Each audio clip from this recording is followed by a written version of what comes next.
Hello and welcome to today's the LaRouches organization webcast for Saturday, October 9th. We began with that quote from Abraham Lincoln: "America will never be destroyed from the outside. If we falter and lose our freedoms, it will be because we destroyed ourselves." Because we want to call attention to an event that occurred 35 years ago and resonates throughout the fabric of history globally today. People have been noticing, of course, the sort of rampant hyperinflation. No one could help but notice the pandemic, called the coronavirus pandemic, that is presently visiting the planet. There's also danger of wars and rumors of wars. In fact, the less reason we seem to have for the wars, the more wars seem to plague us. So the question is, what's happened? Why is it that all of the normal explanations for what would be going on don't seem to be working? The late economist and statesman Lyndon LaRouche, about whom we're about to speak, and here, used to talk about the idea of walking into your house and turning on the light and the water starts running. And that's the sort of world that a lot of Americans and people all over the world feel that they're in.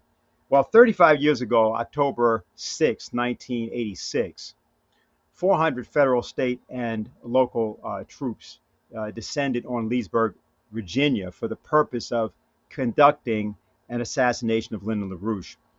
He spoke about this and wrote about it. You see there a document called "The Night They Came to Kill Me." And the question is, why was it the case that Lyndon LaRouche would have had that kind of impact, that kind of significance, and why would that be arguably the beginning of the unraveling of a certain process of the United States of constitutional self-government, a process that would then have great disastrous implications for people all over the world?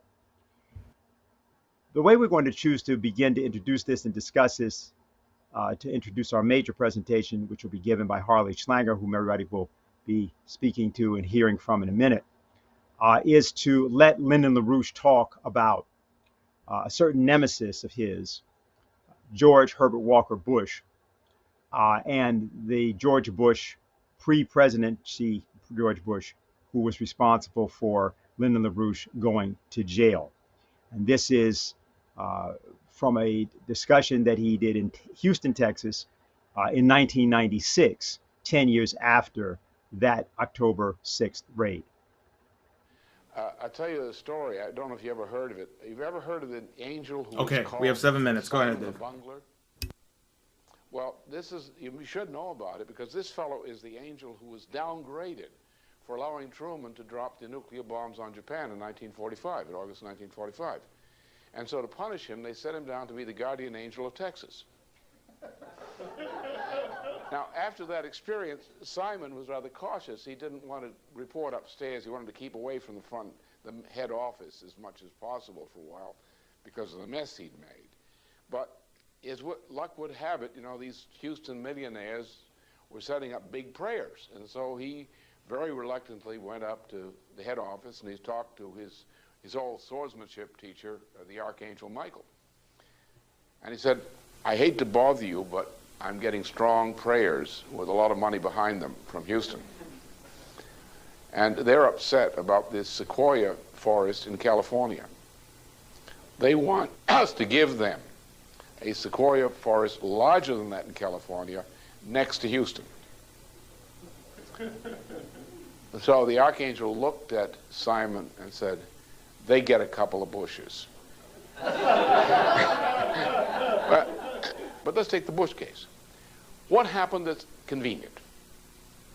You had the San Jose Mercury, daily newspaper, San Jose, did the series of stories exposing the fact, using government documents, court records, and so forth, exposing the fact that the Contras, George Bush's and Ollie North's Contras, were the people who brought crack cocaine through gangs like the Crips and Bloods in Los Angeles onto the streets in the United States.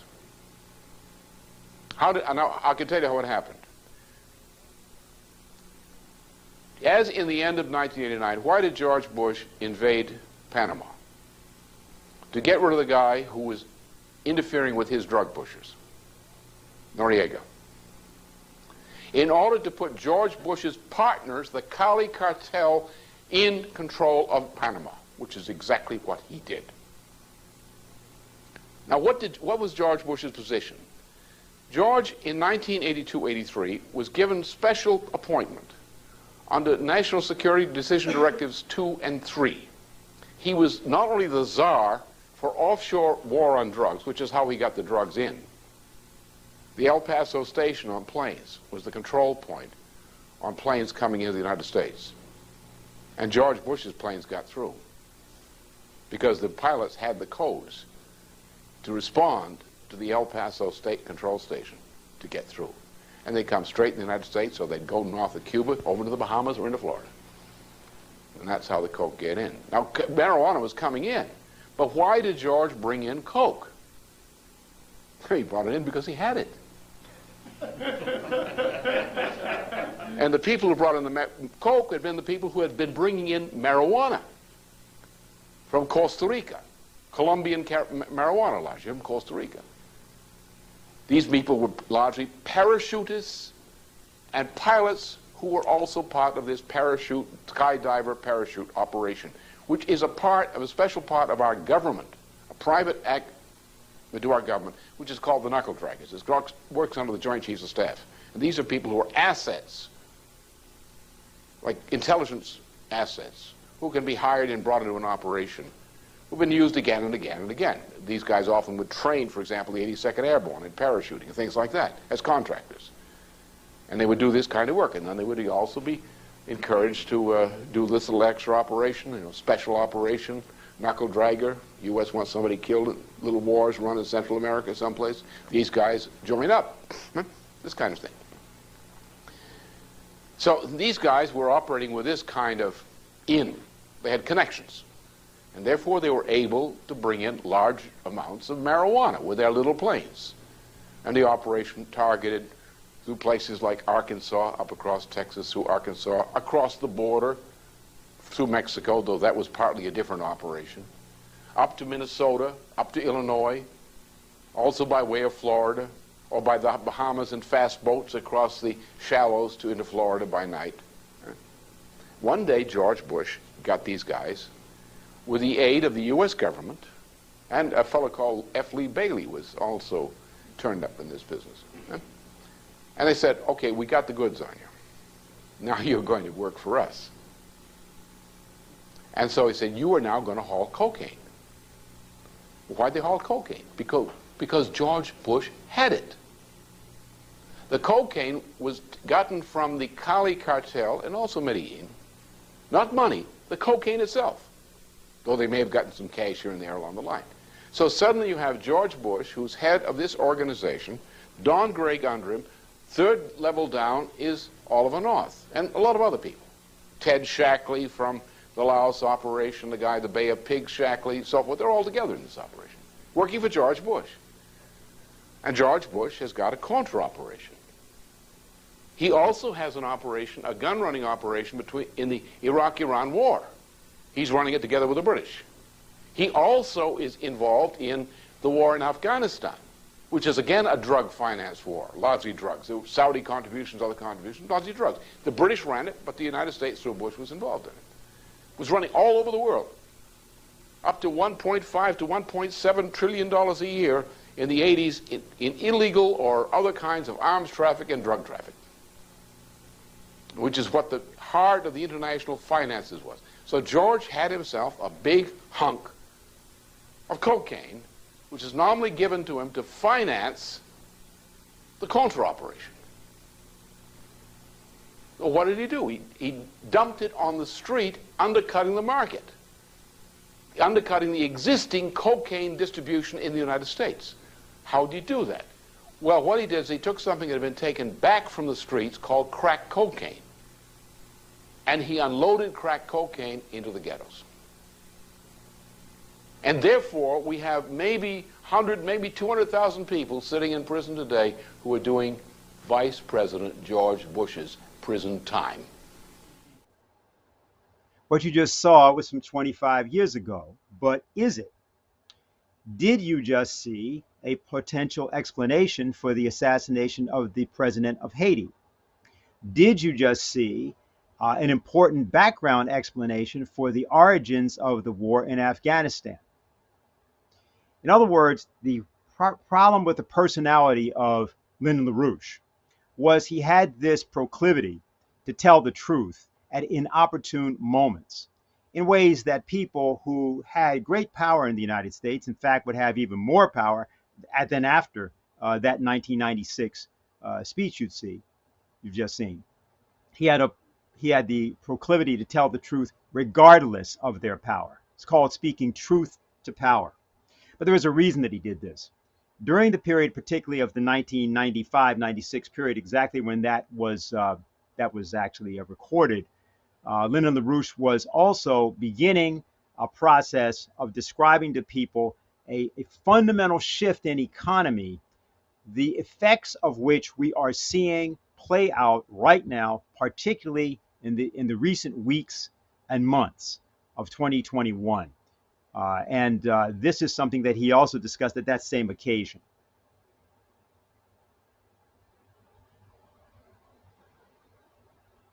The fact is, in this country, that if you measure in physical terms, not the funny money nonsense, but physical terms, that is, count the things which you had to have to maintain a family income, to reproduce, send some kids to school, college, so forth, that sort of thing, be reasonably healthy, own a home, all these kinds of things, and get through life and look forward to a pension retirement with some degree of comfort. That used to be normal. It was a normal aspiration of people who came out of World War II. Just to have that. And to have something, work they did, which they took pride in. And when they retired, take pride in the fact they'd had this skill and maybe pass it along to somebody. It's not true anymore. Not only has the per capita income, as income of employed persons, dropped to about half of what it was 25, 30 years ago. That is for most people. But the upper 10%, yes, they're richer. The upper 5% are fabulously rich, especially those that don't earn it. The less you do to earn money, the more you have. Right? It seems to be the way it goes. Right? So we're poor. Not only poor in terms of household income. How many incomes does it take in a household to try to approximate what was the standard income for a single plus wage earner back in the 1960s? Two and a half. Right? 2.5 jobs in a household.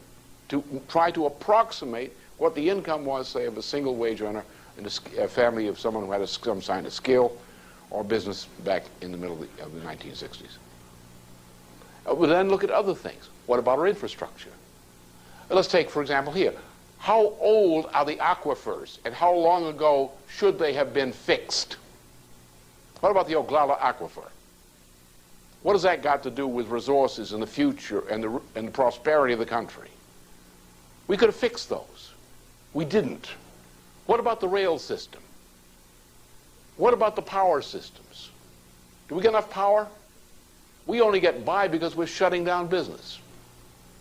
Therefore, we need less power community. The biggest factor in power consumption in the summer is air conditioners. Without the air conditioner strike, we wouldn't be using much power. And we're having fewer and fewer sources of power, fewer kilowatts capacity every year. Look at those little brownouts they had, those little blackouts they had in California. We're running up to the edge of limits of capacity.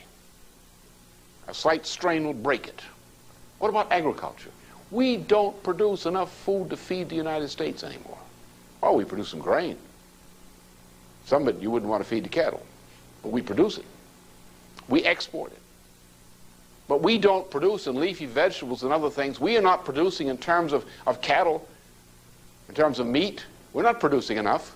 We are importing because the leverage we have under financial speculation, we're able to extract from Mexico leafy vegetables, from other parts of the world. We ship our employment, our jobs overseas, and we import what we need to live on. And we're able to get by with it only through a financial swindle. We do not have food security. Medical. Compare the terms of medical care in the 1960s to 1975 with what you have today. The doctors are being put out of the doctor business. They are now actually administrators controlled by a computer. They no longer treat the patient, they treat the diagnosed disease according to computer formula. If you're sick, that doesn't make any difference. You've been treated. Your disease has been treated. You know? You're thrown on the street. You know, because the president's making a silly thing, silly laws he wants to make. Next thing you know, he'll try to pass a law that compels you to get faster service in the checkout line in a Safeway. It means it's bunk. But we are degenerating. We don't have, our school system is junk. How do they get by with saying children are doing better in school? The schools become poorer. They test for whatever they want to do. You know why you don't have a depression in the United States? Because they changed the meaning of the word. They now call depression prosperity or growth. The growth of poverty is a growth, isn't it not? Look, it's all fake. There's no truth to it. We also, on a global scale, look at disease. Look at the parts of the world that are blowing up. This is insane. We cannot go on this way. We cannot continue to go in the direction we've been drifting for the past 30 years. We've got to change. And we've got to get a government that will change this. But these baby boomers know they're politically correct. So we've got to stir something up. You've got to, in a sense, make a revolution. But the revolutions are, not glorious things. They're very simple things. And that is exactly why we've met here today. Because what you just heard him describe could, of course, describe right now. It does describe right now. Why does it describe right now? That was a quarter century ago, 25 years ago. The reason that it describes right now is that despite the presidencies, or maybe in fact because of the presidencies that intervened, the situation worsened year by year, presidency by presidency, congressional session by congressional session. And we've now reached the point where the impoverishment of America is so great, and still not admitted, that we can lose 700,000 citizens, maybe even up to 1 million by the time that we get to the end of the year. Hopefully not. There seems to be some attenuation of the death rates around COVID in particular. But we could lose that many, and yet we'll say, well, that's not because of poverty. That's because of a disease. It's not because we're closing hospitals. It's not because we no longer have our own capabilities producing industry-wide and agriculturally for the livelihood of more and more Americans. It's because of some other reason. We can't see the reason. But Lyndon LaRouche could see the reason. In fact, what he did at that time was he produced a set of illustrations, which he referred to as the triple curve. And let's just go to that. This is LaRouche, and when he first premiered the triple curve, which was in 1995, about a year before what you've just seen. Next, please. This is the position that our nation reached about 4 or 5 years ago, a little bit more actually than that, when what has occurred is that the rate of hyperinflation, which is what you're now experiencing, which is what you see in the two top curves. You see the red curve is called financial aggregates. That would be things like derivatives, collateralized debt obligations, the old mortgage-backed securities back, of course, from some years back. But you see that this green line overtakes the pink line. And this is what you're experiencing in terms of hyperinflation today. The fact that, for example, the price of shipping a container from Shanghai to Los Angeles has doubled in the last year. You're up to $20,000 or something like that for containers. And it will be a lot more, perhaps by the end of this program. And so what the bottom yellow curve represents is our actual physical economic input and output. For example, when last year we deployed something like $6 trillion plus to bail out the banking system, and then gave about $1 to $2 trillion out to people, which was probably necessary at that moment to maintain them. how many trillions of dollars went into plant and equipment, went into what's called infrastructure, the roads, the bridges, the highways, tunnels, dams. Hmm? Uh, what about our energy supplies? How about the fact that we're closing nuclear power plants? We had 112 of them in the United States about 10 years ago, 12 years ago. We now have 92. And still people talk about the idea of reducing a carbon footprint, but nuclear power never comes up. We've reached this point, and let's go to the next one, please, where now what we begin to experience is this. In other words, if you think about what you saw in the previous illustration, what has occurred is that we've now reached an impasse in which a shock front occurs. That's where you see with a dotted line. You get a point of meta instability in which everything begins to fall apart. It seems to suddenly disintegrate. But it's actually a process that had been going on from 1966 up until the point that you saw what Mr. LaRouches was talking about, which was 1996, 30 years, and then for 25 years after. Just this past week, what happened was that Vladimir Putin was making some remarks, and these were directed at the European Union, and they were and the various problems that Russia has been encountering, particularly, for example, in getting the permits for its Nord Stream 2 pipeline. But there were many other things that Vladimir Putin addressed. And what he talked about was what were people thinking about heating their homes with and powering industry with in the way of energy in places like Germany, where out of 17 nuclear power plants they once had, they've killed 11 of those plants, not just shut them, but killed them. They're inoperable. And they've got another 6, and they're talking about closing another 3. They've got these windmills, but what's actually happened is that they've increased their use of coal, so that the use of coal is approximately double that of Russia. Yet Russia gets criticized. China, of course, gets criticized because it's the world's largest consumer of coal and also producer of coal. And all of this talk about climate change goes on, which we're not going to go into right now.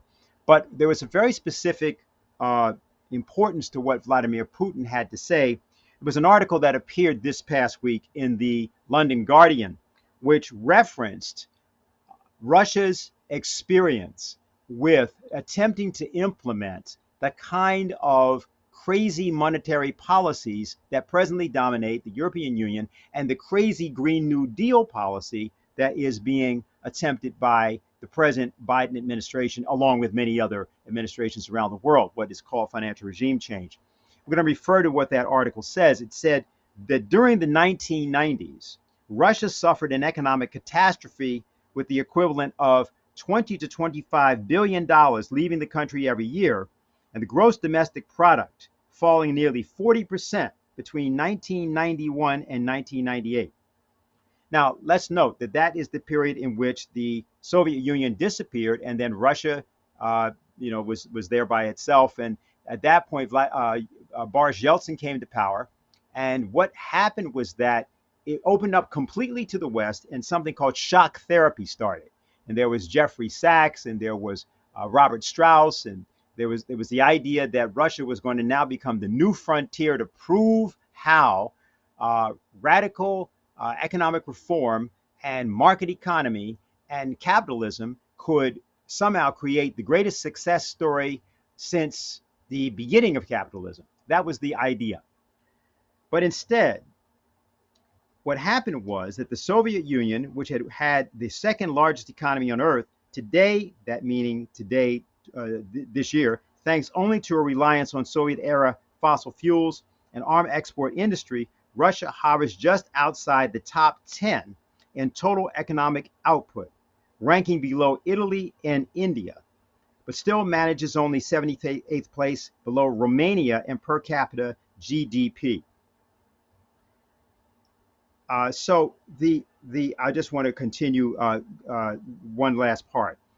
This is after that. The failures of the Russian transition can be chalked to, go to the next one, please, chalked to the collapse of empire, decades of economic decay, the vengeful triumphalism of the West, the unchecked venality of local opportunists, or all of the above. It would be a mistake, however, to dismiss such a cautionary tale as a mere historic peculiarity. If we're not careful, the Russian past could well become humanity's future, a transition bungled, a golden opportunity squandered. What we want to do is to give you the opportunity to think through what this so-called transition that the London Guardian is referring to. They're referring to the idea of the Green New Deal. But the LaRouche organization and its co-thinker organizations is referring to something very different than that. There is a transition, and there's a transition from an order that has completely collapsed and isn't going to come back to something that will be new. But the question is, can we, the American people, as well as people all over the world, change what appears to be the doomed destiny of the collapse of this system in favor of something else that's not only on the horizon, but is actually there and available for us to take part in worldwide. And here to discuss both that, the LaRouche organization's policies for how to avoid this doomed destiny, and how you can be involved with us in that is Harley Schlanger. So Harley, take it away. Okay, well, thank you, Dennis. And as you just heard from Dennis's presentation, we're being hit with a dizzying array of events, which is enough to make the heads of even sober people spin. We have a systemic breakdown. There's no other way to look at it. You can try to look at different sectors and what's happening here and there, but if you take it in its totality, what's clear is we're in what Lyndon LaRouche described as a systemic breakdown. On the economy, we're seeing inflation. There are energy shortages, supply chain breakdowns. Secondly, we have the collapse of infrastructure. Energy is one area, and this is not just collapsing, it's being deliberately collapsed as part of the Green New Deal, the idea that the climate is changing for the worse because we can produce enough electricity to take care of 8 billion people on the planet. Roads don't function, the bridges are breaking down. The medical public health sector has been so badly damaged that it was exposed very clearly with the COVID pandemic that we didn't have enough adequate health care to take care of the people. It's all breaking down. Then you have on top of that the war danger. You have just one example, and I won't go through all of this, but the Wall Street Journal had a report the last couple of days saying that the United States has sent about 24 special forces to train military layers in Taiwan. Now, this was reported right after Joe Biden and Xi Jinping had a conversation in which Biden reaffirmed the traditional policy of the US toward China, toward Taiwan, which is there's one China, and Taiwan is a part of that. Well, why are we putting military people in Taiwan if we recognize that's part of China? Suppose we heard that the Chinese People's Liberation Army was training units in Texas or in Washington state. So one day Biden reaffirms the one China policy, and then we hear that we're actually preparing a regime change with military forces there. And of course, the Chinese are rightfully concerned and pointing out that this is, in a sense, an invasion. I would simply add, one should just look at the effects of the special force deployments around the world and realize that maybe China shouldn't be so worried. But you have AUKUS, the US, Australian, United Kingdom military pact, Asian NATO, the pivot to Asia. All of this is a pre-war based on the idea that somehow we can contain the second largest economy and the largest population center on the earth through military forces in the Pacific. We have, when Dennis was talking about the moral and intellectual problem, depraved indifference. The United States is conducting policies that are killing children in Syria, in Yemen. The World Food Program is reporting that 4 million Afghan children could starve to death this winter. Where is the outcry about this? Why are we not moving to rally forces and move goods that are necessary to protect people? Not to mention Haiti, which is not too far from the United States, where we're turning our back on that country that's been devastated by natural disasters and outside interference. Then you have the spectacle of the US Congress pretending to deal with problems. And I won't even get into that, but the infrastructure bill is an abomination. It will actually worsen infrastructure in the United States by emphasizing green policy. My big question is the Republicans who are supposedly so anti-green, where are their voices? We know Donald Trump moved to pull the United States out of the Paris conference, the Paris Accord. There's another conference coming up starting in 3 weeks in Glasgow, Scotland. Where are the Republican voices, the supposed defenders of American economy, speaking out against that? And then finally, we have massive disinformation. We have narratives that are being produced, censorship. We now hear that Google is moving to limit what can be said on its platforms about climate change. Soon they will be censoring anyone who argues that the science behind climate change is a fraud. Now, all of this, what we've just been talking about, is a prelude to the next phase of the destruction of the Western economies, which is announced in a book by Klaus Schwab, the director of the World Economic Forum, the Davos Group. Schwab has a book called Stakeholder Capitalism, a global economy that works for progress, people, and planet. The title itself is a typical lie, but here's just one comment, one quote that gives you a sense of what Davos is working for with the Great Reset and the Green New Deal.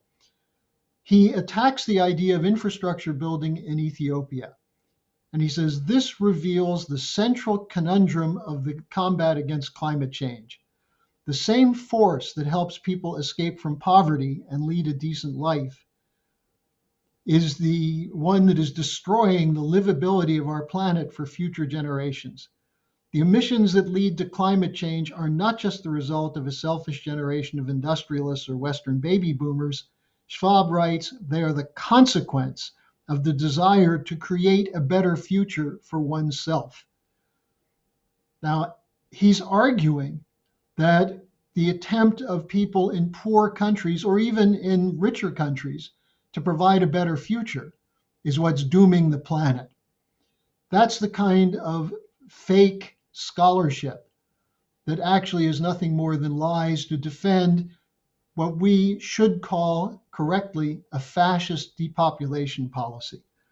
And his whole stakeholder capitalism matters, or metrics rather, are going to be used to determine whether any enterprise, a factory, a farm, a household, a school, is deserving of credit based on its green footprint. Now, in a discussion the other day, Helga Zepp-LaRouche, in referring to this, made a very important comment for what I intend to cover in the rest of my presentation today. She said, this is fascism, no less than it was with the Nazis. The present green policy is madness. It is fascism with a green face. It will lead to catastrophic results if it's not reversed. And she concluded that section of her comments by saying, and we must say it out loud in public. Now, this is something that has always been the policy of the LaRouche movement, to tell the truth, to speak boldly. We put a Hitler mustache on Obama to describe his medical, his so-called Obamacare, which was designed to limit care, not to give people more care. LaRouche is called an extremist for these things. Long before anyone looked at the Trump or MAGA and called them extremists, LaRouche was identified as an extremist in the 70s. And we're going to look at this process, why it was that Lyndon LaRouche was singled out as a target of this network. Now, before I go on, I should just make this point, though. There's tremendous resistance to this from the American people, from people in Europe, from people in the developing sector, and especially from important countries like Russia, China, and India.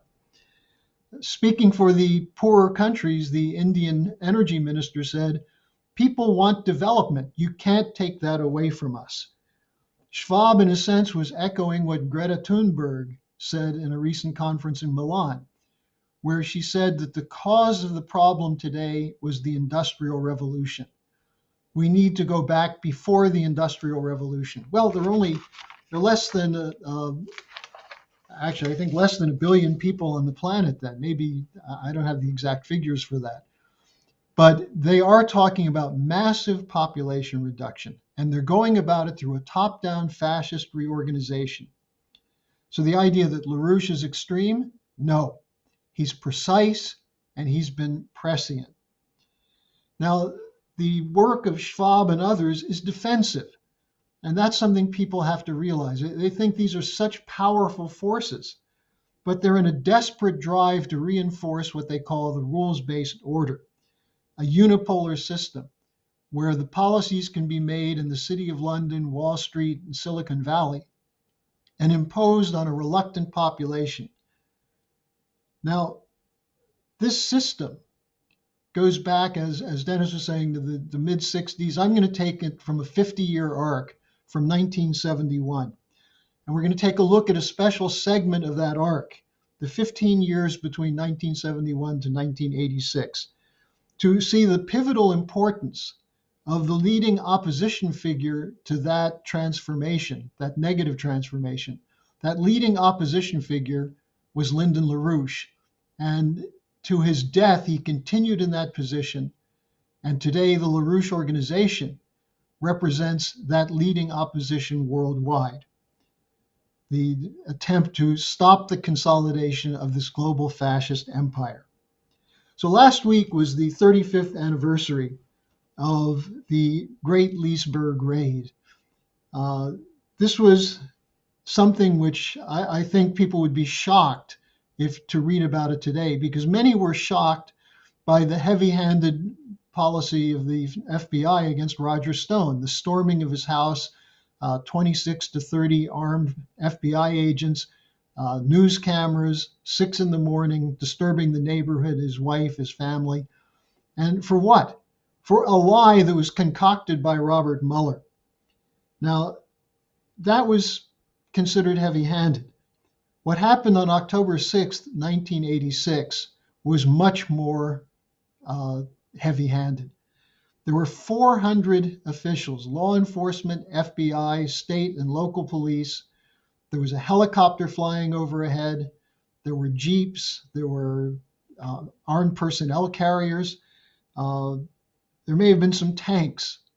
This was the Get LaRouche Task Force that was organized by leading oligarchs in the United States. John Train, a Wall Street financier, working with people like Henry Kissinger, working with the FBI, under the direction of William Weld, who later became the governor of Massachusetts and drafted the original bill which became Obamacare.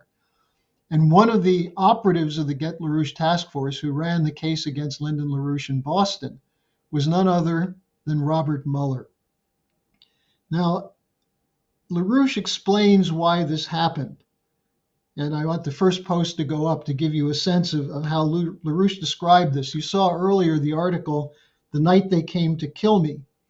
What Lyndon LaRouche said in this article is that there were 3 tightly linked policies, or issues rather, that were the reason behind the efforts to silence him. The main reason, he said, is my fight against the effort of certain liberal economists to put the world as a whole under the thumb of policies of former Nazi economics minister Hjalmar Schacht. And you'll hear more about Schacht in a moment. The 3 issues LaRouche identified are: 1, my pro-Franklin Roosevelt opposition to Schachtian economics, which today is the stakeholder capitalism of Schwab and the Davos crowd. 2, my opposition to the so-called utopian military doctrines associated with Beast Man Dick Cheney. That should be Beast Man, not Best Man Dick Cheney. This we've seen with the regime change wars, the effort to use shock and awe to destroy countries, to force them to abide by the agreements of the unipolar order. And 3rd, he said, my intention to reverse the folly of the past 40 years downward drift of the USA from the world's leading producer nation to today's predatory mess of Roman Empire-style post-industrial bread and circuses. Now, the period leading up to this 1986 raid, LaRouche was very prominent, going back to his election eve broadcast in 1976, where he identified Jimmy Carter as a puppet of the Trilateral Commission and went after the policies which we now know today through Zbigniew Brzezinski, Carter's national security advisor, provoked the Russians to invade Afghanistan that began the 40-year endless war against the people of Afghanistan. But he was also, became very well known for his expose of the Trilateral Commission, of the 1980s project, which included Paul Volcker, George Shultz, and others, who were committed to what they called the controlled disintegration of the Western economies. That's been unfolding since the Carter administration. LaRouche also played a leading role in identifying counter-terror problems, the deployment of terrorists by NATO, by the CIA, Operation Gladio, that was tearing apart Europe in the 1980s. In 1986, when Olof Palme, the Prime Minister of Sweden, was assassinated, NBC News and the Anti-Defamation League tried to say that Lyndon LaRouche was behind it. And it later was discovered that that line came from the East German communist Stasi intelligence.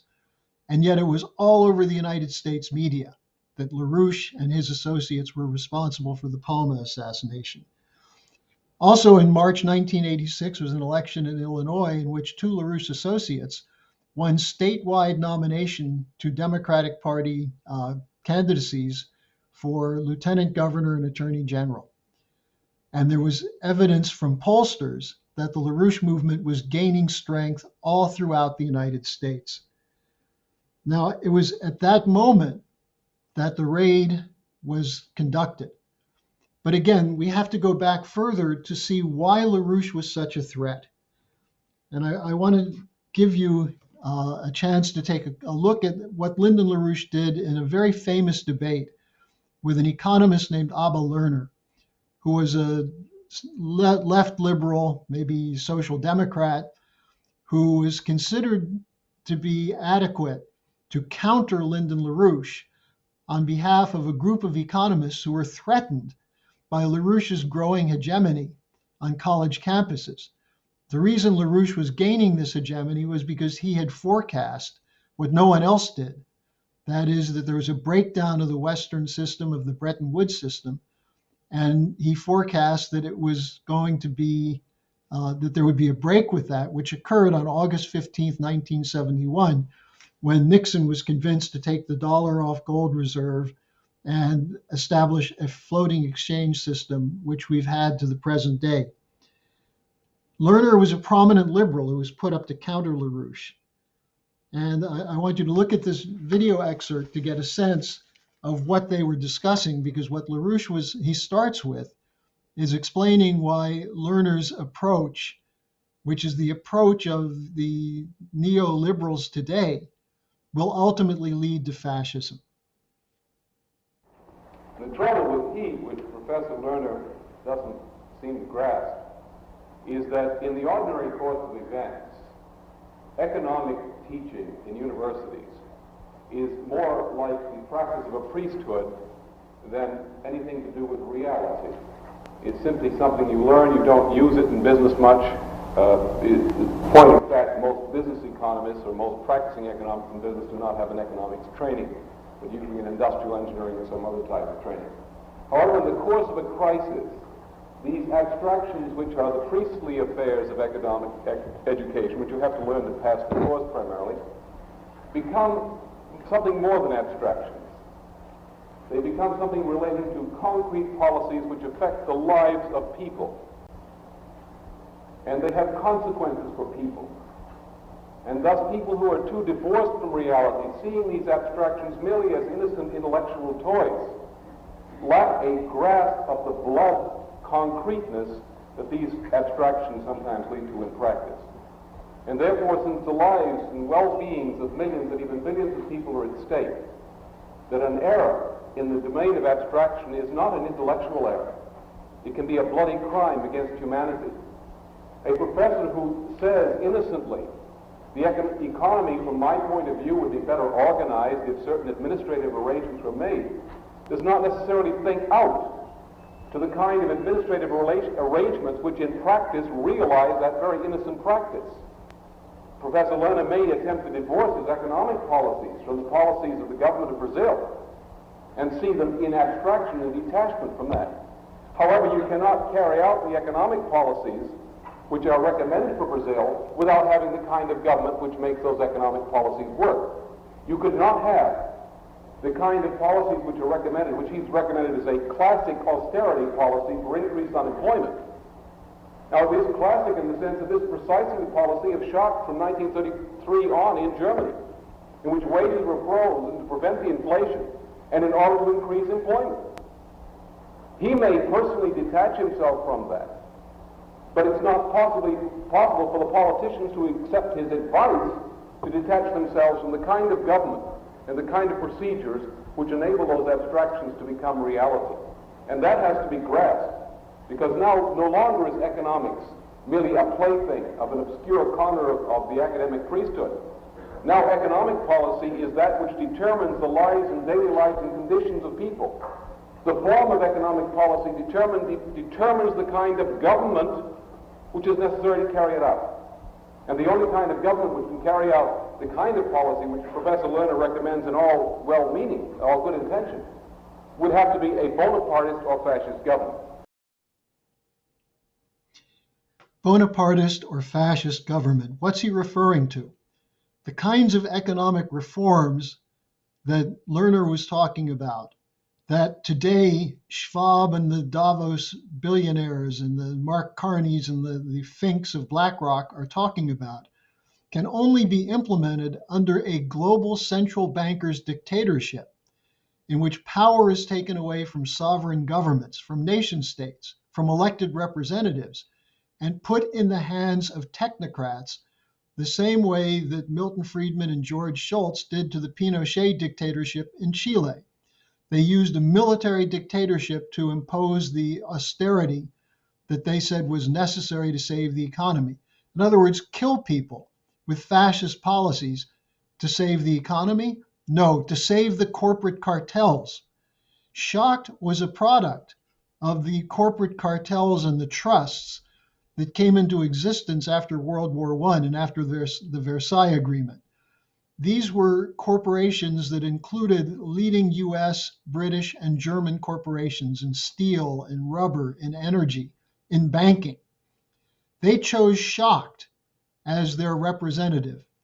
He was specifically chosen by Montague Norman, the head of the Bank of England. And funding went to the German cartels from an American bank, the Union Bank Corporation of New York, which had two very prominent American board members, Roland Harriman of the Harriman family, and Prescott Bush, the grandfather of George W. Bush and the father of George Herbert Walker Bush. These were the forces that worked together to put Schacht in the Hitler government. And it was Schacht who, as Lynn was saying, in order to enact these economic policies, came up with a strategy of working people to death in the concentration camps. So that before there were mass killings in the concentration camps, they were starving people to death, working them to death on behalf of these international corporate cartels. Confirming LaRouche's statement on this was Lerner himself, who at the end of the debate said, if Germany had accepted Schacht's policies, Hitler would not have been necessary. Listen to that again. If Germany had accepted Schacht's policies, Hitler would not have been necessary. If you will accept the Green New Deal and the Great Reset, then we won't need jackboots to force you to do it. But that's where we're headed. These policies, the Bonapartist Schachtian policies in the Green New Deal and the Great Reset, are not there, as Klaus Schwab so kindly said, to, what were his comments, to improve the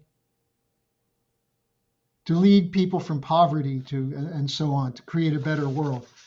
They're designed to defend the corporate cartels, especially in banking and finance, but also insurance, raw material cartels, food cartels, big pharma. The tools they've been using, deregulation and free trade, quantitative easing to make the banks give them the money to roll over the debt that's unsustainable, even as they shut down their factories. These are radical free market policies of the sort that were being discussed at that time when Nixon moved to pull the plug on the Bretton Woods system. The super profits for the corporations depend on reducing the power of governments, so governments can't regulate, so that the sovereign nations can't defend their populations or their productive systems, but it's in the hands of the corporate cartels through international courts and agreements, so that you as a citizen have no recourse to do anything. And if the Great Reset goes through, economic policy, including spending, not just credit and financing, but spending policy, will no longer be in the hands of elected representatives, but in the hands of technocrats working for the private banks.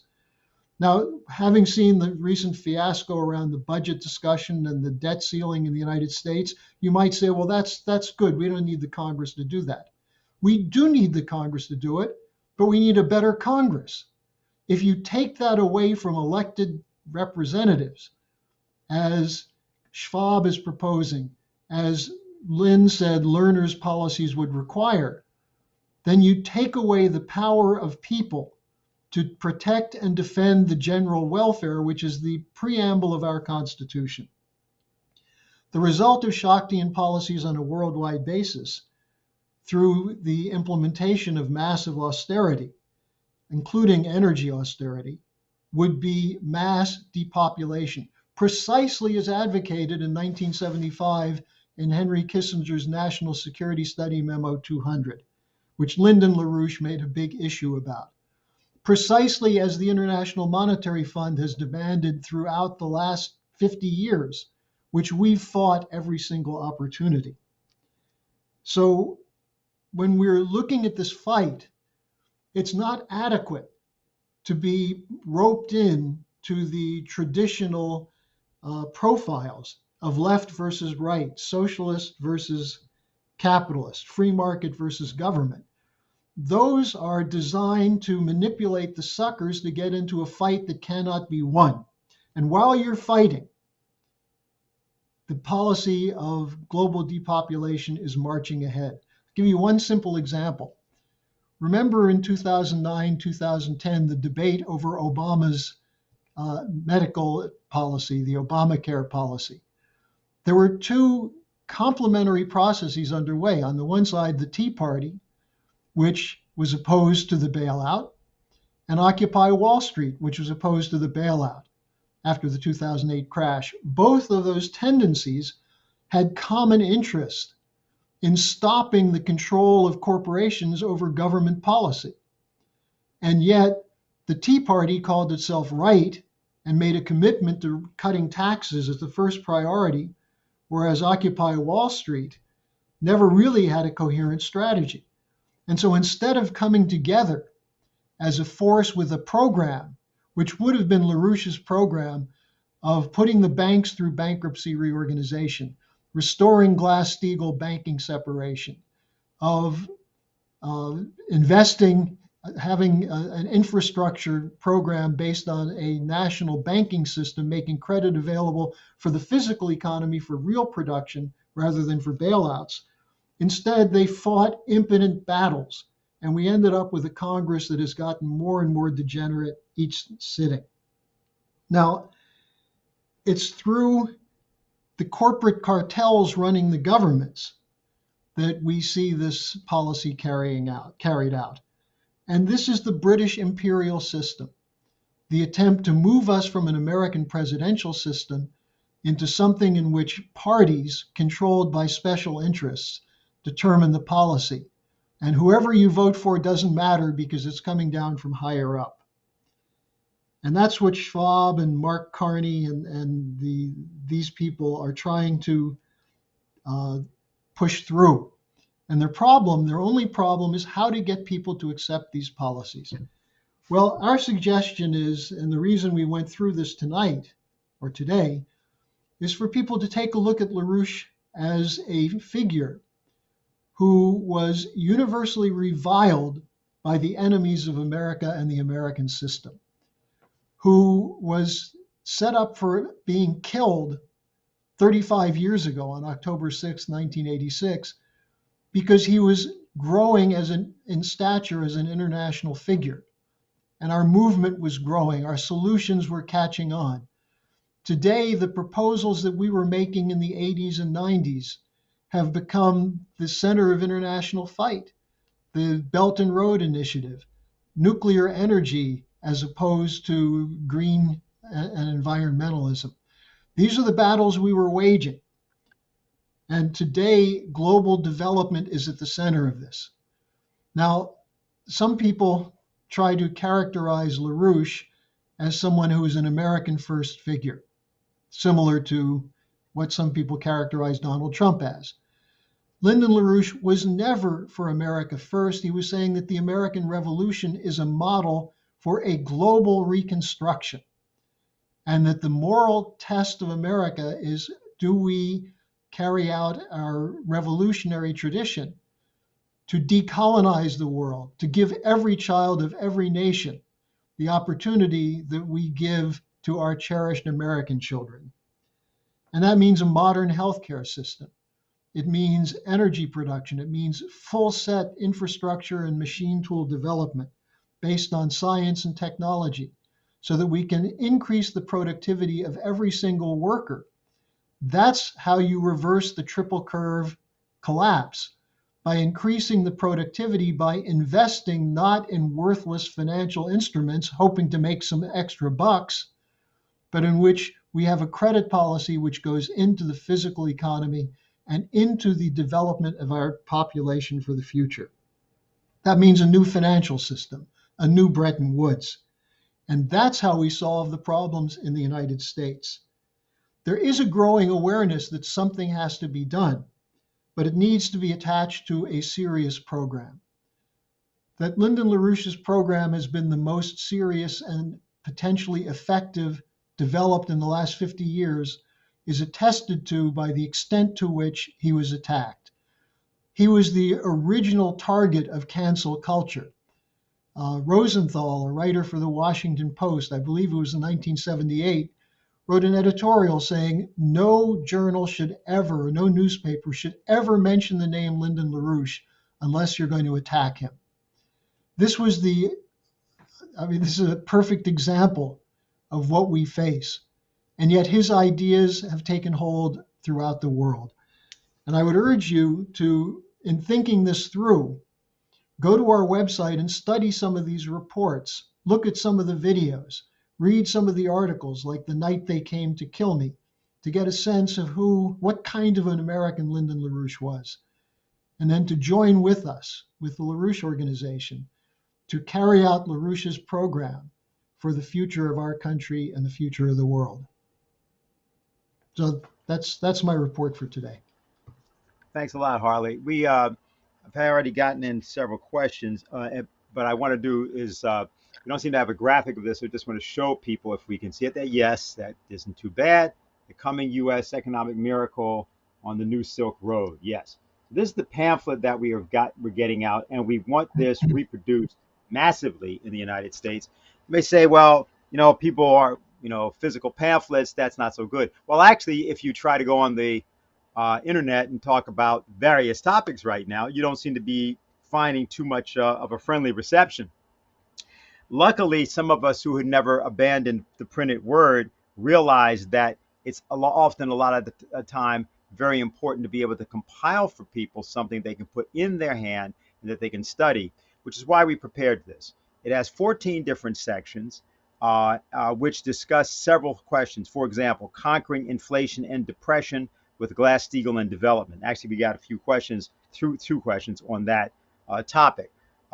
It goes through what is an infrastructure platform, what is a development corridor, and it has a series of documents intended to allow for the idea of the LaRouche Four Laws that you heard from Harley to really be sort of discussed, read, studied, questioned. And it's this process that we are looking to promote in the United States. Also, let me point out, it says the coming U.S. economic miracle on the new Silk Road. And that refers to, of course, what China is doing in what's called the Belt and Road Initiative, which now involves over 150 nations and about 2/3 of humanity.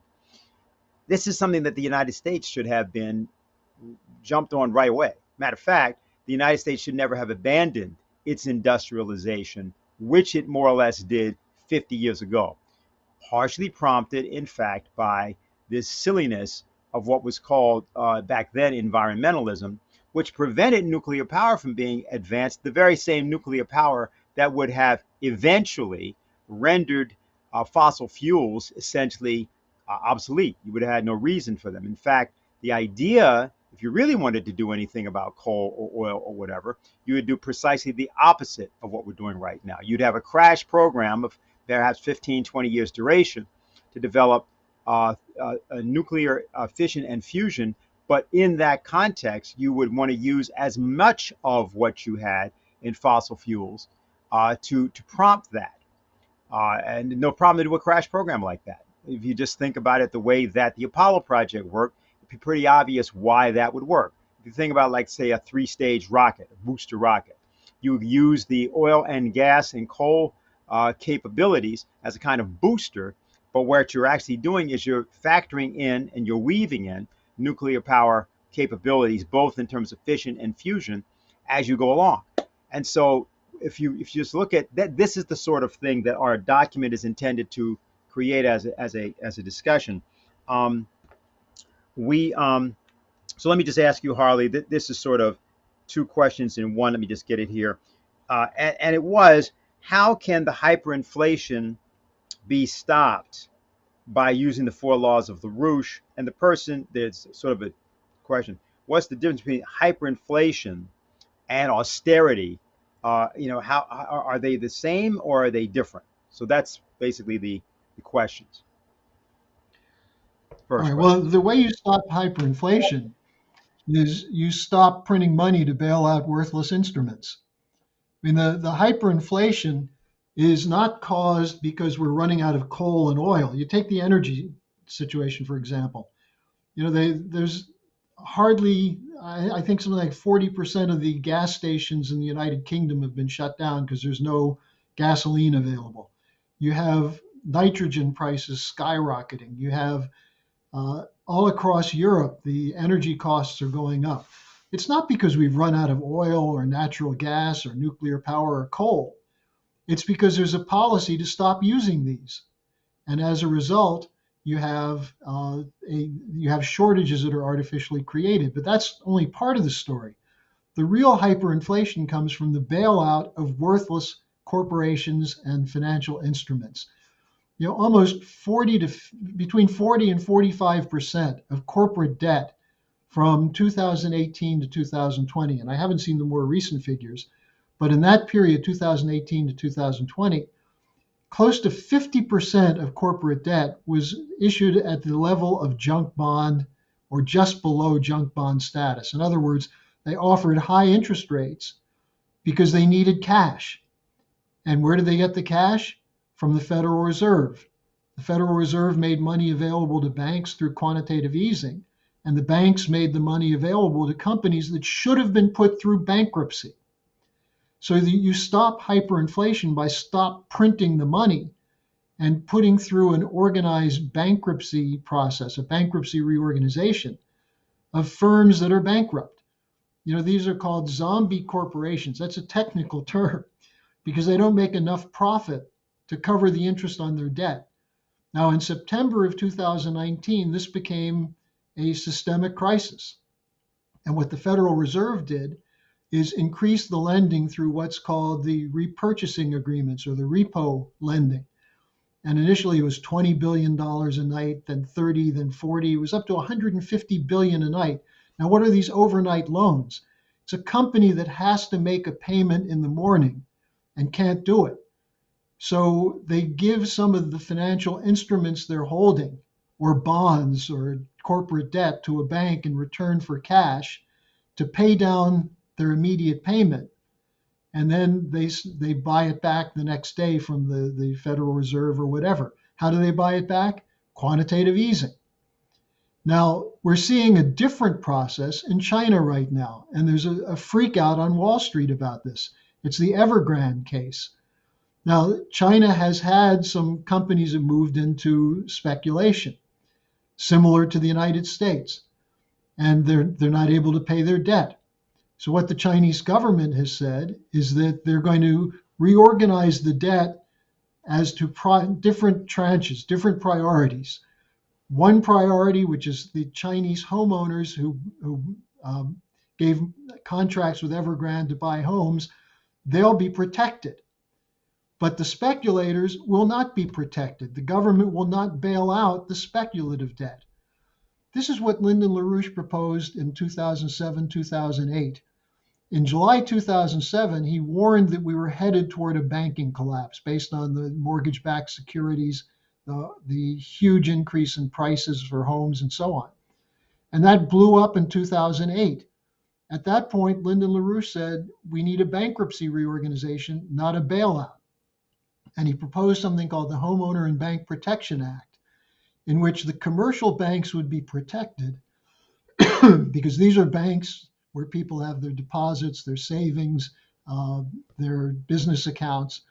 But the investment banks will not be protected. And if they have bad investments, they have to either write them down in the long term or eat the losses. In other words, no bailout. That's how you squeeze out the hyperinflation. You cancel the bad debt, or you work out that it will be a period of 2 to 5 years, they'll be able to keep it on their books in the process of reorganizing their company to become capable of paying it back in the future. That's what was done with Glass-Steagall and Franklin Roosevelt after the Pecora Commission exposed the extent to which speculative bankers were swindling people through their control over utility companies and other kinds of companies and charging outlandish rates and driving the whole country into bankruptcy. Instead, what Franklin Roosevelt said is you have a separation between these institutions, and we protect the families, we protect the homeowners, we protect the commercial banks, which are a source of lending to businesses in the community, but we don't protect speculation. That's what I would say is the way you deal with hyperinflation. Now, the relationship between hyperinflation and austerity is that the standard argument is, well, when inflation goes up, the problem is it becomes self-fulfilling because there's a pressure to increase wages, and then so that people can afford to buy things. And when you increase wages, it increases hyperinflation. That's backwards. That's blaming the consumer trying to stay alive or the productive worker trying to stay alive for the effect of the bankers. The bankers demand austerity because they're saying we don't want the government to be funding programs. We don't want money diverted from the bailouts into programs that will produce real wealth. And so the connection of hyperinflation and austerity is that the bankers will use hyperinflation to shut down government and government operations and punish people, as opposed to having proper regulatory actions taken against the speculators, who in many cases, it turns out they're breaking the law. And look, we just had a perfect example of this. The case of Kaplan at the Dallas Federal Reserve and Rosengren at the Boston Federal Reserve. Two people who are branch presidents of the Federal Reserve Bank who were speculating in financial instruments that are supposedly regulated by these Federal Reserve banks. And not, this should have been a huge scandal. The two of them were forced to resign. But no one's brought this up in the context of the problem of hyperinflation and the collapse of the economy. Okay.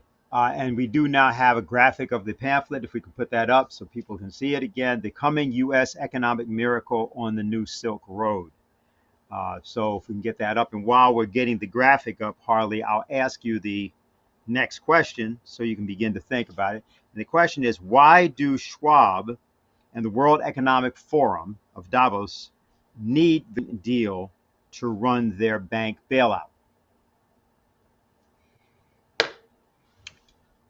Okay, well, the fear that they have is that under pressure from citizens, legislatures will act against the speculative swindles and will be uh, responsible. That the governments will say, look, we're not going to let you do this. This goes against the welfare of our country. It goes against the potential productivity which is needed to get out of the crisis. Now, Schwab and the people at Davos know that. They've studied this for years. George Shultz wrote a book about this. Walt Wriston wrote a book about this. Wriston's book is titled The Twilight of Sovereignty, Why Economic Sovereignty is the Problem. And what's his main argument? Because sovereign nations at times are under pressure from their populations to act in the interests of their people as opposed to the interests of global corporations. So this, and Wriston's book, I think, was written in the early 90s. So this problem was seen a long time ago. It was part of the whole discussion around the establishment of the World Trade Organization. If you set up global institutions for trade without tariffs, without the ability of countries to protect their production and their consumption, what happens when people start protesting? For example, when corporations are engaging in shady practices, but these are legal and international rules, even if they violate laws in a country.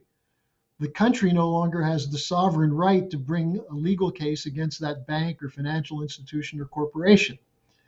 So what Schwab and others are basically saying is representative government, that is the idea of a republic, is the threat to a global cartel, which is actually the replacement government, what some people call the New World Economic Order, what George Bush Sr. called the New World Economic Order, was this global corporate cartel arrangement in which nations no longer have the power to act to protect their own people.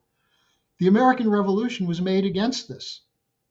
A big part of the fight that unified activists throughout the American colonies was the unfair trade practices being launched by the British to keep the Americans from being able to manufacture.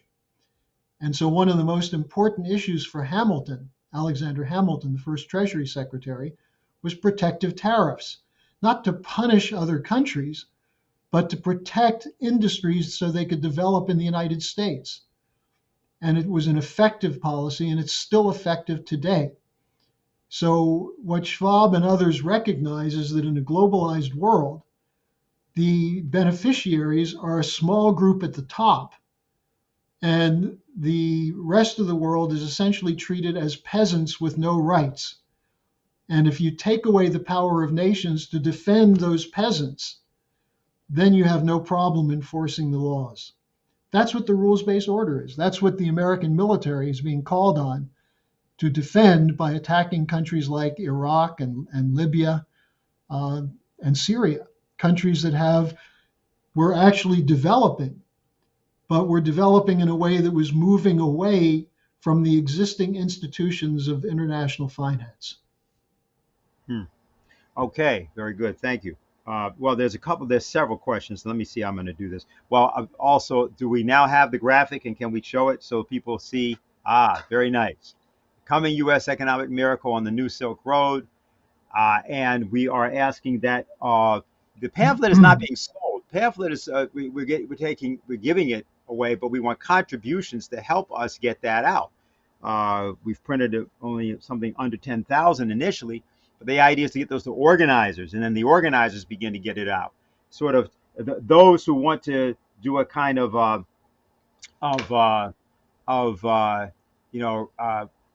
opposition and protest against the internet might consider to, contribute to get that pamphlet out and think about it as a movement. We'll call it Black Print Matters. Right? Instead of you just going to the internet, okay? Yeah, black print. Let's go to that, right? And try using that. So let's see. We have a question. Just give me a minute here, Harley. I'm trying to. Okay, I've got it.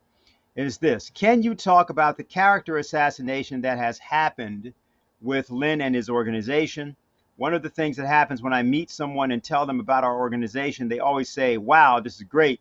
Why isn't this organization known more?" Then a few Google searches later, they mention to me the slanders that are there. And then how has the organization been able to be above the slanders and continue to be effective and thrive despite the attempts to ruin our image? I think what's not added here is once people do a couple Google searches, they say, maybe see you later. But perhaps I'm reading too much into that. So that's the question anyway. Well, that's the question every organizer has to confront when they decide they're going to support the LaRouche movement, because we have been a target for precisely the reasons Lynn identified, the three tightly related issues that he identified. He pronounced at the very earliest stage that environmentalism was a fascist policy. It used the argument that we have to clean the streams and the air and that we have to preserve nature to impose depopulation. And the argument essentially goes back to the idea that man is the problem. Alexander King, one of the founders of the Club of Rome, which was one of the most important of these institutions that grew up in the mid-60s, he said the enemy of the human race is human beings. You heard that from Schwab. Schwab said the desire, let me just repeat this again, the desire to create a better future for oneself is what's destroying the livability of our planet. So what does that leave you with? That you're supposed to not have a desire to be better, to do more, to accomplish something with your life? Because that's what they're saying. Be nothing more than a peasant who does the same thing that the previous 20 generations in your family did. Now, when you say that that's fascism, that population reduction, that Schachtian policy, as I went through and as Lynn went through in the debate with Lerner about who Schacht was an operative of the Western banks who was part of a process of using Germany for British geopolitical purposes to destroy the Soviet Union and to prevent any possibility for an economic future in Europe that was not controlled by the City of London. That was the whole purpose of the Hitler Project. The getting rid of all the world's Jews, these kinds of things.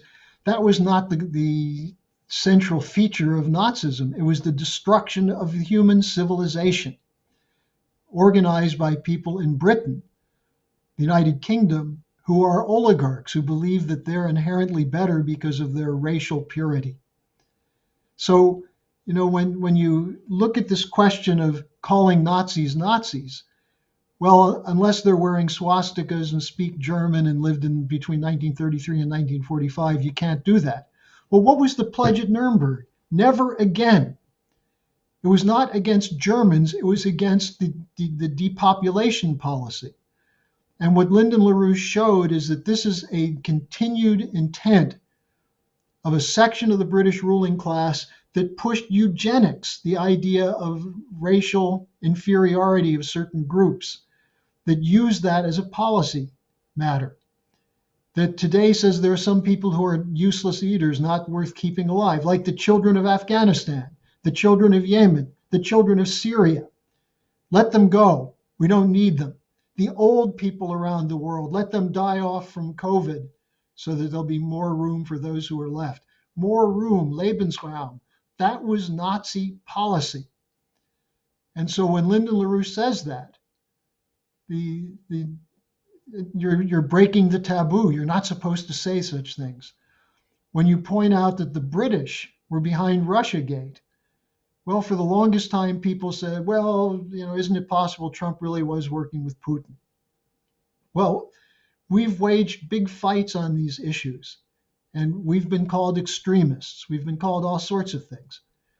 But as you said at the very beginning, you speak truth to power. You have the courage, the way Lyndon LaRouche did, to tell the truth and fight for the truth and fight for the other person to understand that they've been misled, that they've been fed a false narrative. Now, more and more people are beginning to realize that. The problem is they don't know, they pick up a piece here or a piece there, and they tend to fit it in with what they believe already, as opposed to recognizing that you have to get outside of the bubble. You have to think outside of the axioms that you have.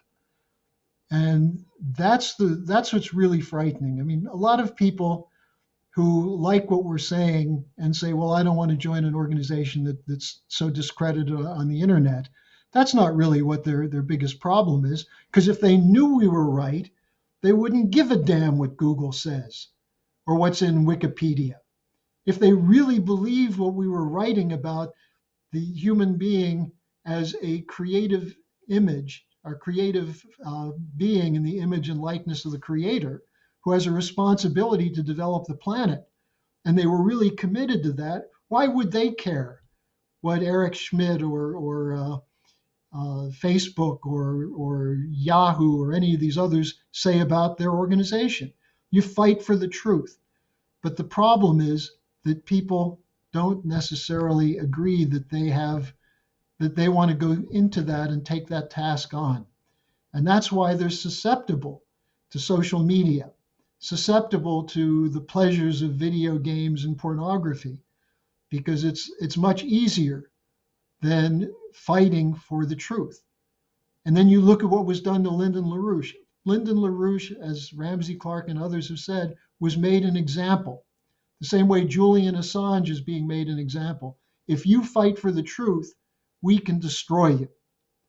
Well, if enough of us fight for the truth, we're the majority. And I think that's, for those people just coming around now, when you see this in Wikipedia or Google or the slanders, just recognize that this is people who are defending a bankrupt world order that thinks that you're a peasant and should live as a slave. And that if you agree with that, then fine, accept Google and Wikipedia. But I think if people have that put to them in an empathetic way, that you can function as a creative being and change the circumstances of history, the way Lyndon LaRouche has, then it becomes more enticing to get into the fight, and then you start laughing at the idiocy of our enemies. Okay, here's an interesting question. This is from the South. I'll put it like that. And this says we're trying to create a deliberative dialogue around the vaccine matter.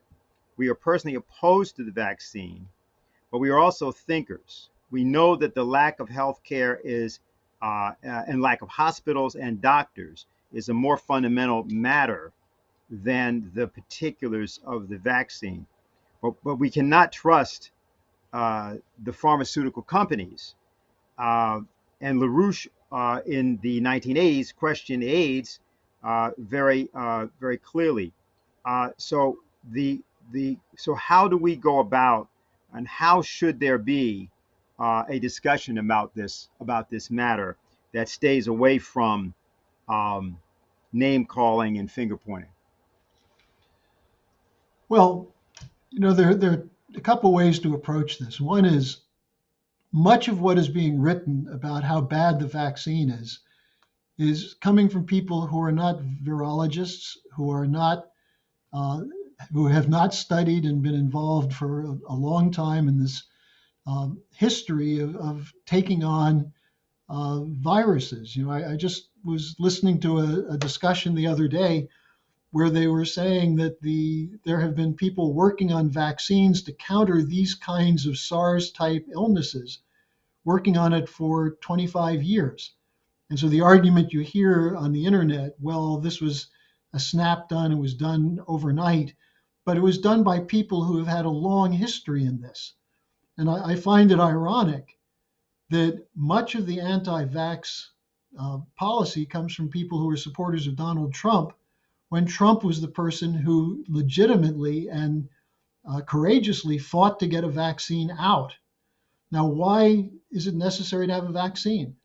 I mean, it's becoming clear that of the people who are dying today around the world, the vast majority of them are people who are not vaccinated. Now, you can go on the internet and find a story on something like Forbidden Knowledge or some of these websites that will tell you that there were 25,000 people who died last week in Europe from the vaccine. And what they're correlating is the numbers of deaths and how many of those people had vaccines. There's no correlation that the vaccine caused the death, but you have people who are coming forward putting these things out. Now, since I'm not a virologist or a vaccine expert, I tend to take a slightly different approach to it. If you want to kill off the human race, create skepticism about science. Now, some people say, well, but what about global warming? They say the science is there to prove global warming. No, the science is not there. That is an imposed top-down ideology. But when it comes to the history of vaccines and how vaccines work, and to the fact that you have the spread of this disease largely among the unvaccinated, that's a fact. That's not an ideology. And I think the problem is that this just shows the extent to which the breaking down of people's trust in institutions and government is a tool in the hands of the enemy. That is, if you can convince people that there's no way to stop this, or convince people that it's not a serious illness, and that the people who are dying of COVID are really dying of heart attacks. If you can spread enough disinformation, you can get people to buy almost any line. The thing you have to look at is why this became such a problem. And it was the breakdown of the trust in government, and for good reason, because one of the aspects of the government policy has been to destroy the public health system. Lynn mentioned that in that Austin speech, that the Hill-Burton Act and the number of hospitals and the trained medical professionals have gone way down in the last 40 years. We no longer have the healthcare infrastructure. And what's replacing it? Websites telling you what are the natural cures. Now, some of these are fine. So nutrition is a good thing. But when you come up against something that is a proven killer, and such as the pandemic, it's not necessarily the case that sucking on 500 lemons in a day is going to cure you. So I think, and I know I'll take a lot of flack for saying that, but this is where you have to look at the fact that if you wanted to conduct a genocidal experiment, convince people that there's no antidote to a disease. I want to take the opportunity, actually, Harley, for you to take up something. Again, you referenced, of course, Ava Lerner and Lynn's opposition to him, but Lynn LaRouche often talked about his opposition to Norbert Wiener. We have a quote from him, which you're going to put up and just read here. It is quite conceivable that life belongs to a limited stretch of time, and that the time may well come when the Earth is again a lifeless, burnt out, or frozen planet. It is a foregone conclusion that the lucky accident which permits the continuation of life in any form on this Earth, even without restricting life to something like human life, is bound to come to a complete and disastrous end. In a very real sense, we are shipwrecked passengers on a doomed planet. We shall go down, but let it be in a manner to which we may look forward as worthy of our dignity. Now, that sounds like one of the early statements of death with dignity, huh? Yeah, so I mean, you might want to tell people like who Norbert Wiener was, why Lynn, and because I was just reminded when you were answering that this might be a good interpretation. Well, you actually know more about him than I do. What I know is what I've learned from Lynn is that the development of systems analysis and the method of approach of Wiener and von Neumann and others was that the field of mathematics is the highest form of science, that science, that philosophy and philosophical inquiry is subordinate to the analytical processes that they developed, that went into the development of the computer. And more importantly, what was evident in that statement, that there's nothing unique about human life. That what we're doing is engaging in an Aristotelian process of just categorizing dynamics that we can see, as opposed to hypothesizing what's going on in the world that we don't see. And Lyndon LaRouche's philosophical heroes were the people such as Kepler and Leibniz and Leonardo da Vinci, who tried to make the invisible become visible by using hypotheses to figure out how things work, as opposed to saying, well, if we can't come up with a logical point by point empirical verification, it doesn't exist. And the question of life is one of those things. How do you empirically verify life other than looking at what man has done to transform this planet so that it can hold over 7 billion people? According to the statistical methods of Wiener and von Neumann, we never should have had more than maybe 1 billion people on the planet, maybe only a few 100,000. So I think this is where Lynn took the polemic of fighting these guys. He once said that the greatest killers are those who practice systems analysis. But Dennis, you may want to say something more on this. No, I actually think that was fine. I don't want to add anything, actually, because also we have a couple more questions. We're going to put these two questions together because you've actually already dealt with one of them. And it was this: great economic progress was made under presidencies. I'm sorry, this is the question. I'm sorry. The question you've already partially answered is from St. Louis. My question is, with a hyperinflation as a possibility on the table with our government, whenever our debt ceiling is raised, the money printed never goes to the current rotting structure of our economy. If the debt ceiling is raised, what will this mean for our current infrastructure, such as agriculture, our transportation system, and not to mention the attack on our energy sources? That was that question. But here's the other one, which I was also reading earlier. Great economic progress was made under presidencies such as Franklin Roosevelt that practiced what was called the American system. Could you discuss how and why LaRouche's approach is now required to take us beyond those policies, especially in light of the changes in the world in the last 100 years? That's a tough question. I mean, the first one on the debt ceiling, it's fairly obvious that, as I said earlier, you're not solving a problem by printing money to cover debt. You know, it's like paying a mortgage on a credit card. You're just increasing the total volume of debt without increasing the ability to pay for it. So that's fairly obvious. And you know, the real problem in the Congress is that they're fighting false paradoxes. You know, the paradox is not either you default on the debt or you raise the debt ceiling. It's you figure out how to make the economy more productive. And you can always restructure debt, but if you do something that destroys the productive side of the economy, the actual value added through the productive processes, you never get out of debt.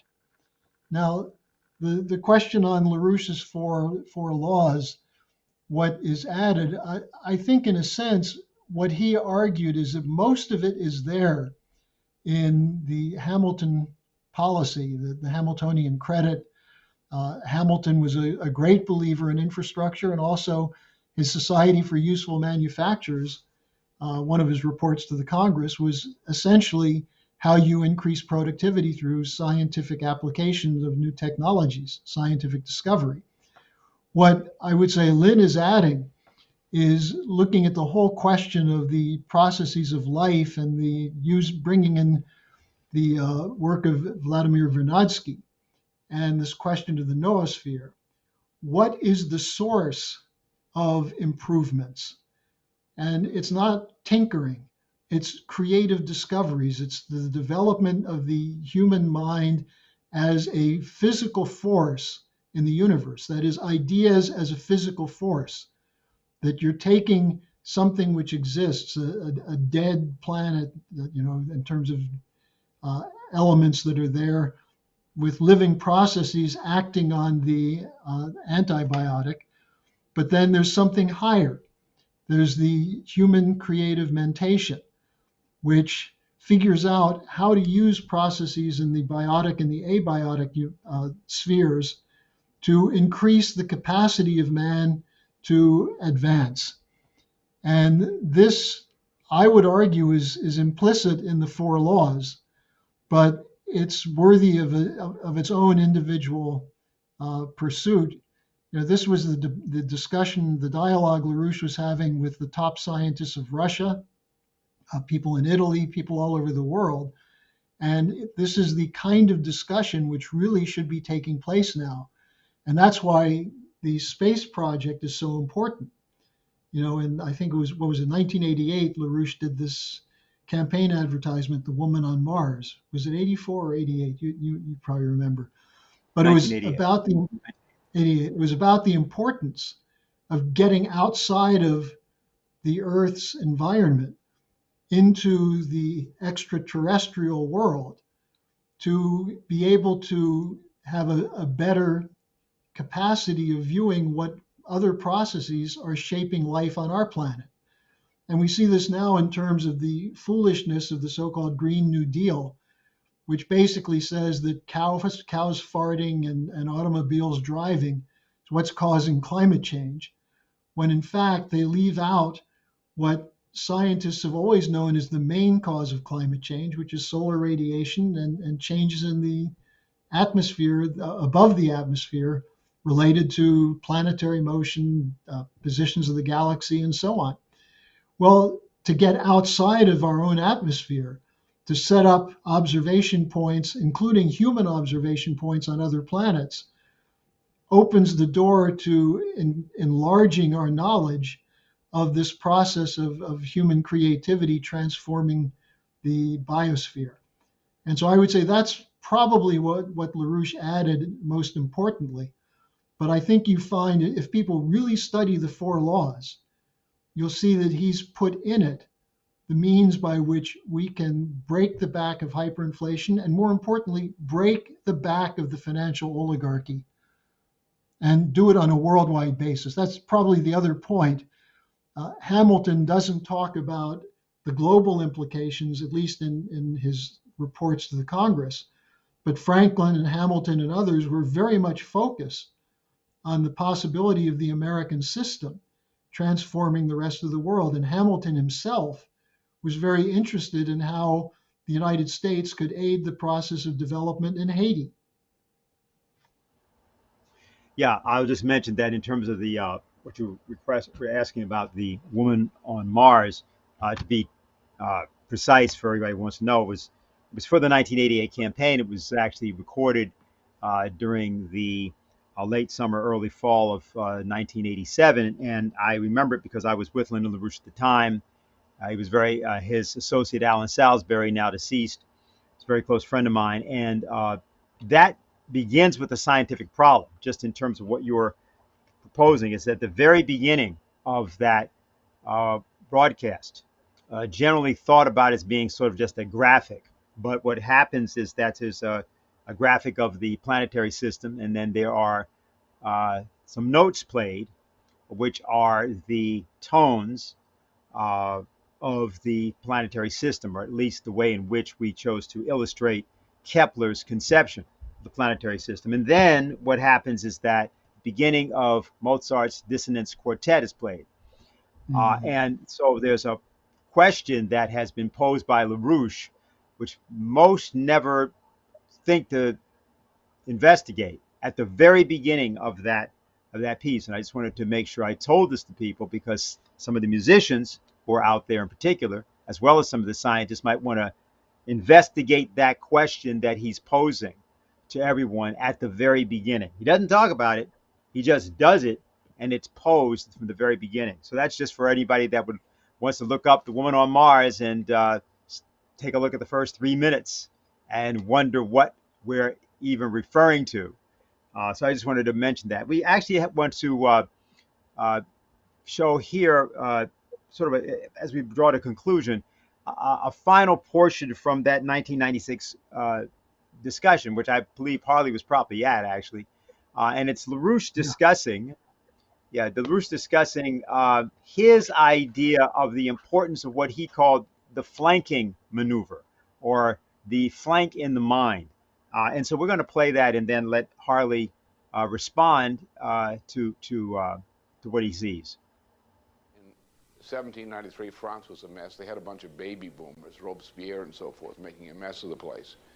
And the invading armies were chopping the country up, about to overrun it, defeat all the French troops, and carve the country up into several pieces. So Paris government was desperate, and so they picked a genius they didn't like. It meant that if he lost the war, he'd get guillotined. By the name of Lazare Carnot, who happened to be a military genius as well as a scientific genius. And they put him in charge of French defenses. Well, the first thing he did was to change the way war was fought. He made a revolution in warfare. He changed mass mobile field artillery, all kinds of things, changes in the technology of war. Because he was a scientist, he had many friends who were the leading scientists of France. He rallied them. They started whole new industries, and within 2 years, revolutionized warfare under those conditions and won the war. Now, a number of things he did. One thing he said, look, he told Paris they didn't know how to fight war because they were running a baby boomer war. They had the baby boomers who were scattered all over the place, each doing their own thing against the opposing troops, and they're losing, like baby boomers do lose. That's why I worry about our government. It's not just the politics of the government, it's the baby boomers who are in charge. They're bound to make a mess of it. You know them, they're your children. And you know the problems you had in raising them. Anyway, so what he did is he said, you have to take your forces, and you have to do, in effect, what he said, what Alexander the Great did to the great Persian horde, and what Hannibal did to the Romans at Cannae. Even in face of superior force, if you can catch the superior force stumbling over its own feet or causing it to stumble over its feet, you can defeat it, even with an inferior force. Of course, in those days, cavalry was rather popular for that. Alexander had an army of about 75,000 people. He came with this vast horde outside of Arbela on the plains of Gaugamela. And with his cavalry attacks, he just hounded that thing till they began running into each other. And this vast horde of 1 million Persians, of mixed auxiliaries and volunteers and whatnot, were just scattered. And the Persian Empire was destroyed by about 75,000 Macedonians and Greeks. Similarly, that when Hannibal faced a superior Roman force at Cannae, the Roman force was so tightly packed that the superiority of its firepower for the nature of the times, it couldn't bring it to bear. So you had an overwhelming force coming at you, but they were all tangled up, closely packed, so they could not deploy their firepower against attack. So what he did, he sent the cavalry, attacked the thing on the ends. He put his best troops in front to hold the Roman horde back, Roman legions back, and then sent the cavalry around both ends to attack it on the flanks. That's pretty much what Sherman did to Joe Johnson in Alabama and Georgia in the famous period during the Civil War. He just flanked them all over the place, even though Joe Johnson had a superior military force in terms of numbers and so forth. Sherman outwitted him by hitting him constantly on the flanks. It was a principle of military science which comes from the experience famously in military science from Alexander the Great and Hannibal. So what Carnot insisted is you had to concentrate your force on a few selected targets. Don't get tangled up with macho and say, well, we've got to attack this one, we've got to attack this one, we've got to show our macho here, we've got to show our macho here, we've got to show the enemy we're taking him on everywhere. That's the way to lose a war. You concentrate on a flank. It's what the cavalry used to do it. And in World War II, tank attacks and special reconnaissance forces would do it. Move in, hit hard with full force on some flanking point, and you disrupt the entire structure of the enemy's force, his ability to deploy. Now, Harley, at the point that he was discussing this, in specific, he was discussing the 1996 election, and he was discussing the issue of having a very small percentage of the vote that you took away from certain candidates, other things. But I thought it would be important for you to say something about both what that situation was, but but also in looking at the present global circumstance. You got so many different things, but there has to be a concentration of our force, of our firepower.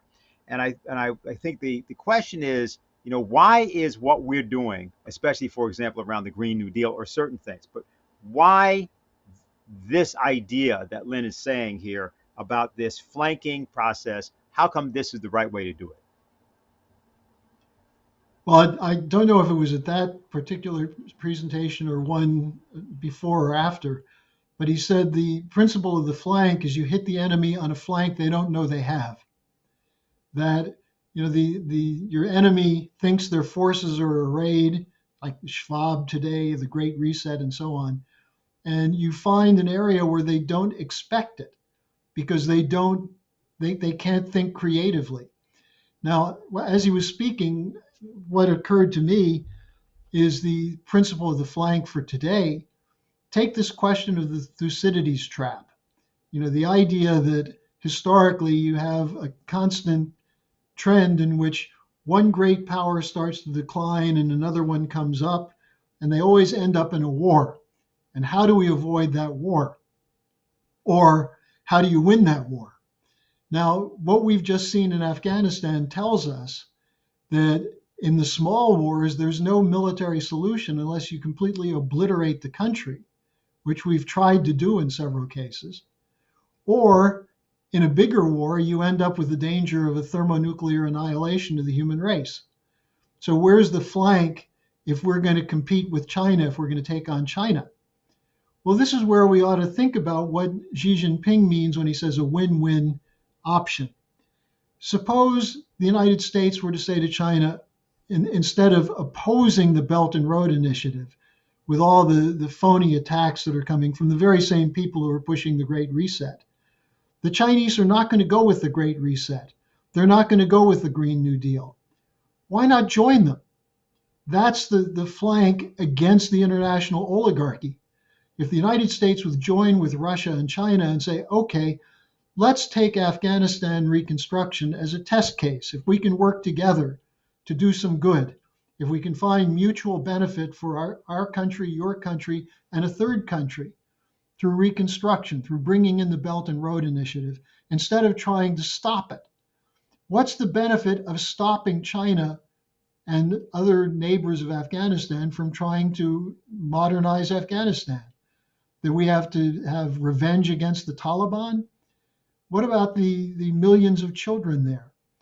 But what if we were to say to China, okay, we're in, we want to work on it, and said to the Chinese, here are some American corporations that are willing to participate in building these corridors of development, whether it's transportation, whether it's power systems, water management. We want to work with you on that, and we'll also help you generate the credit for this, because right now, the money we give to the International Monetary Fund does nothing to help any country. But we see that what you're investing is actually producing something. Well, that's a flank. Now, that would anger completely the anti-China crowd that's been trying to convince the American people that China is our enemy, that China is an aggressive country, that China is tormenting and torturing Muslims in Xinjiang province and shutting down freedom in Hong Kong and so on. But they don't know what's going on in China.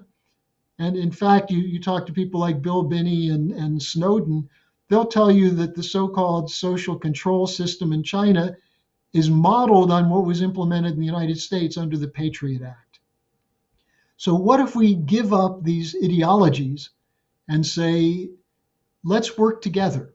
Let's rebuild Afghanistan. Let's show that the human race can take on these challenges. I think that's the kind of flank that Lyndon LaRouche would be very happy with. Okay, well, I thank you very much, Harley, and I want to just point out again to people that our pamphlet, which is available for you, The Coming U.S. Economic Miracle on the New Silk Road. We want you to get in touch with us, get copies of it, begin to deploy it, and work with us to make sure that it is becomes, if you will, the primary topic of discussion in the United States about how to outflank our otherwise doomed march into oblivion, no matter what administration you seem to have there. So I think if you have any other things to add, Harley, anything that we've missed, you think we've covered it all? No, just people should join me every morning when I do my morning update. I usually keep that short to 10 minutes. But Monday through Friday at the LaRouche organization, you can get my daily update. Okay. So on behalf of the LaRouche organization, we want to thank everybody who's joined us here today. We want to thank all of you who are about to get to work, getting that pamphlet out, and we'll see you here next week.